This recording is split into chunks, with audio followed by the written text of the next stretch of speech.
Carlos, bienvenido a Seres de Palabras. No, por favor, es un gusto compartir contigo una conversación. ¿Te acordás cuál fue el primer libro que leíste? Fue De la Tierra a la Luna de Julio Verne. Un libro que me abrió un escenario extraordinario, un mundo mágico, un amor particular por el espacio. Es decir, después a mí me tocó cuando niño la carrera espacial entre Estados Unidos y la Unión Soviética y las transmisiones de La Voz de América cuando los astronautas norteamericanos daban vueltas alrededor de la Tierra. De modo que la posibilidad de que una obra literaria te vincule con el mundo en el que vives, pero sobre todo con los sueños del mundo que quisieras, es algo absolutamente extraordinario. Y por supuesto, a medida que fue avanzando el tiempo, ya como adolescente, mi gran referente fue siempre el boom latinoamericano. Es decir, que te has tenido inclinación por la narrativa por encima de otros géneros. Sí, básicamente la narrativa. Y por cierto, fue un impulso que me dieron mis padres. Mis padres, que todavía tienen, mi madre, una gran biblioteca, me impulsaron a la lectura y me convirtieron en un lector ávido. Yo me he debido leer 20 o 30 novelas de Julio Verne y Alejandro Dumas, todo lo que se leía como chico, como adolescente o preadolescente en esos tiempos.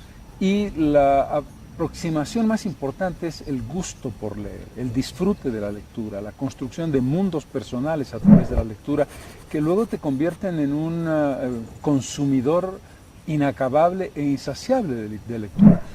En el paso de los años he ido inclinándome más por la historia y dejando un poco la narrativa. Tuve un paso, como todos en la adolescencia, por la poesía, por la lectura de poesía, y menos por dramaturgia.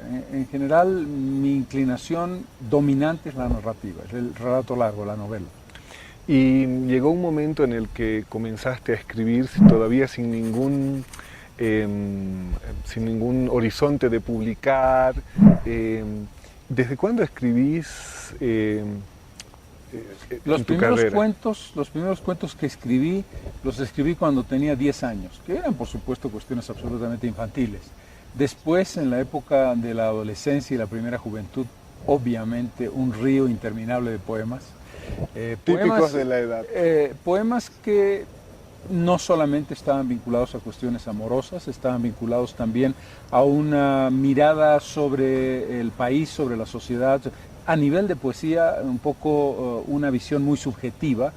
Si tuviera que hacer una referencia, diría en la lógica de Los deshabitados de Marcelo Quiroga de Santa Cruz, esa cosa introspectiva, un poco el redescubrimiento de tu mundo interior, bastante pesimista cuando lo leo ahora, bastante escéptico. ¿Los conservas todavía? Los conservo, sí, soy una persona muy cuidadosa en mantener todo aquello que escribo, por muy malo que sea, con la única condición de que por supuesto no merece ser publicado, entonces es otro tema.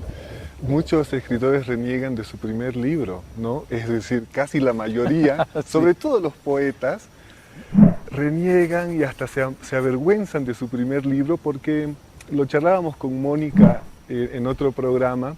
Parece que había un apuro demasiado grande por publicar, que la forma y el trabajar el texto no terminaron. Sí, lo cual es lógico, lo cual tiene sentido. Hay un impulso, hay una necesidad vital, hay una cierta conciencia que luego el tiempo te va decantando de que lo que has escrito tiene una importancia extraordinaria, que es algo que debe transmitirse. Y después, por supuesto, la madurez te lleva a preguntarte cómo fue posible que publicara esto. Pero a mí me parece que, sobre todo en aquellos autores que se han consagrado, que verdaderamente tú ves su densidad creativa, es interesantísimo descubrir su camino de construcción. Por otra parte, te encuentras con fenómenos como Rimbaud, que era un genio de la creación siendo muy joven, y que termina, y que se incendia como una especie de fuego muy temprano. Muy temprano. Sí. Hay de todo. O de pronto el descubrimiento en la madurez, 60, 70 años, personas que nunca habían escrito o que sí habían escrito y no se habían atrevido a publicar, y que descubres unas obras absolutamente excepcionales con la ventaja de la madurez y quizás con la desventaja de la explosión de la juventud, porque siempre es una combinación que uno tiene que trabajar en el ámbito de la creación literaria. Vos has tenido la suerte de estar rodeado en un ambiente en el que la lectura ha sido implantada en vos, voy a usar ese término, como goce, como disfrute. Sin embargo, hay muchas personas que no tienen esa oportunidad porque quizá nuestro sistema educativo hace una imposición de la lectura, generalmente relacionada al castigo, ¿no?